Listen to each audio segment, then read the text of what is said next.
Hello guys, welcome back to my channel. पाठ्यक्रम किसे कहते हैं? पाठ्यक्रम को प्रभावित करने वाले घटक कौन कौन से हैं? आज हम इनके बारे में पढ़ेंगे। पाठ्यक्रम को प्रभावित करने वाले घटक निम्नलिखित हैं। पहले हम इससे आशय क्या है यह पढ़ लेते हैं।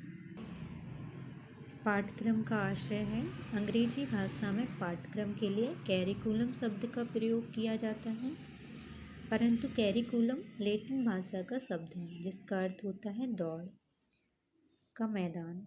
शिक्षा के अंतर्गत शिक्षा इसका अर्थ है छात्रों का कार्यक्षेत्र अथवा छात्रों का दौड़ का मैदान।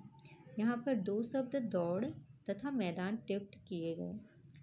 मैदान का अर्थ पाठ्यक्रम से है और दौड़ का अर्थ छात्रों द्वारा अनुभव एवं उनकी क्रियाओं से है। शिक्षक पाठ्यक्रम की सहायता से अपनी शिक्षण क्रियाओं का संपादन करता है, जिसमें छात्र अनुभव क्रियाएं करके अपना विकास करता है और अपने गंतव्य स्थान तक पहुंच जाता है। इस प्रकार छात्र मैदान में दौड़ करके अपने लक्ष्य तक पहुंचने में सफलता प्राप्त करता है। शिक्षक की दृष्टि से पाठ्यक्रम एक दिशा व साधन है जिसका अनुसरण करके शिक्षा के लक्ष्यों का प्राप्त करने का प्रयास करता है। पाठ्यवस्तु के व्यवस्थित रूप को पाठ्यक्रम की संज्ञा देते हैं जो छात्रों की आवश्यकता की पूर्ति के लिए तैयार किए जाते हैं। पाठ्यक्रम को प्रभावित करने वाले घटक। पाठ्यक्रम का संपादन शैक्षिक तथा सामाजिक परिस्थितियों में किया जाता है, इसलिए शैक्षिक तथा सामाजिक घटक पाठ्यक्रम को प्रभावित करते हैं। ये घटक निम्नलिखित प्रकार के हैं। शिक्षा व्यवस्था।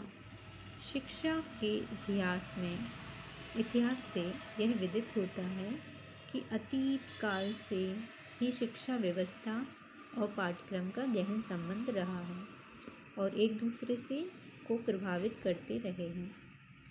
पाठ्यक्रम प्राय लचीला तथा परिवर्तनशील रहा है। छोटे बालकों का पाठ्यक्रम अनुभव केंद्रित रहा है। माध्यमिक स्तर पर विषय केंद्रित रहा। शिक्षा व्यवस्था के बदलने के साथ ही पाठ्यक्रम का प्रारूप भी बदल जाता है। नंबर 2, परीक्षा प्रणाली। परीक्षा प्रणाली पाठ्यक्रम को प्रभावित करती है। निबंधात्मक परीक्षा के पाठ्यक्रम का स्वरूप वस्तुनिष्ठ परीक्षा से बिल्कुल ही भिन्न प्रकार का होता है। वस्तुनिष्ठ परीक्षा में पाठ्यक्रम से सूक्ष्म पाठ्यवस्तु का ही प्रश्न पूछे जाते हैं, जबकि निबंधात्मक परीक्षा में पाठ्यवस्तु के व्यापक स्वरूप पर प्रश्न पूछे जाते हैं। निबंधात्मक परीक्षा से उच्च उद्देश्य का मापन किया जाता है, जबकि वस्तुनिष्ठ से निम्न उद्देश्यों का ही आकलन किया जाता है। नंबर 3, शासन पद्धति। शिक्षा द्वारा राष्ट्र तथा समाज की आवश्यकताओं की पूर्ति की जाती है। शासन प्रणाली बदलने से पाठ्यक्रम प्रारूप को बदलना होता है। केंद्र तथा राज्य स्तर पर सत्ता बदलते ही पाठ्यक्रम के प्रारूप का प्रभाव पड़ता है।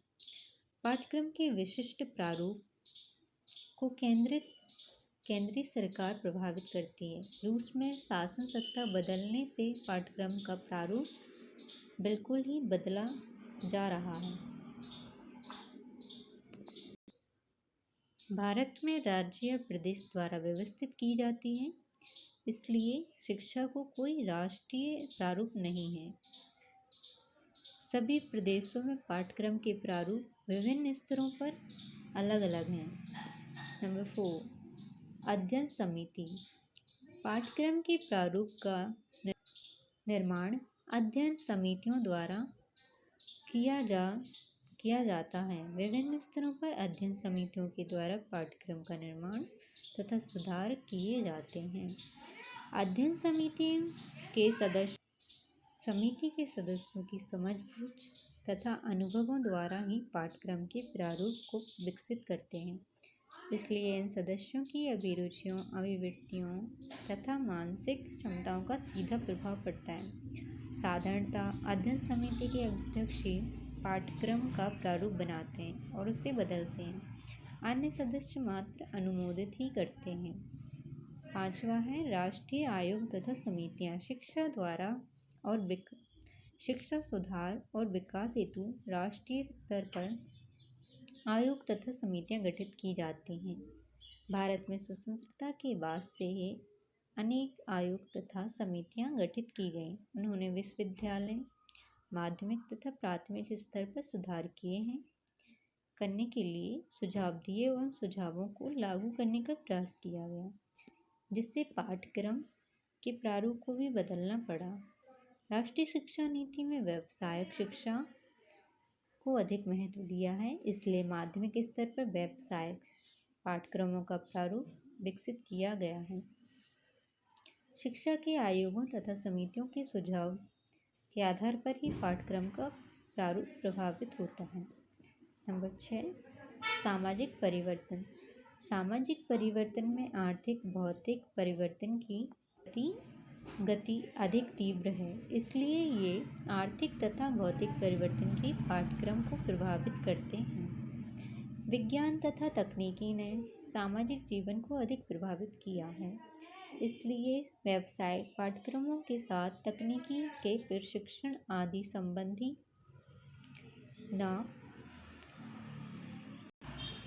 पाठ्यक्रम विकसित किए जा रहे हैं।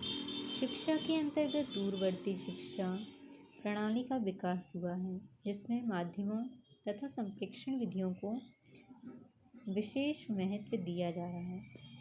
सामाजिक एवं पारिवारिक परंपराएं तथा अतीत के मूल्य एवं मान्यताएं भी पाठ्यक्रम के प्रारूप को प्रभावित करती हैं। पाठ्यक्रम का प्रारूप भावी जीवन की तैयारी की दृष्टि से विकसित किया जाता है। छात्र, परिवार, विद्यालय व्यवस्था, सामाजिक परिवर्तन तथा आवश्यकताओं पाठ्यक्रम के प्रारूप को विकसित करने में सहायक होते हैं, परंतु अतीतकालीन परंपराओं और भावी जीवन में समन्वय स्थापित करना पड़ता है। छात्र की सामान्य तथा विशिष्ट आवश्यकताओं को ध्यान में रखना होता है। धन्यवाद।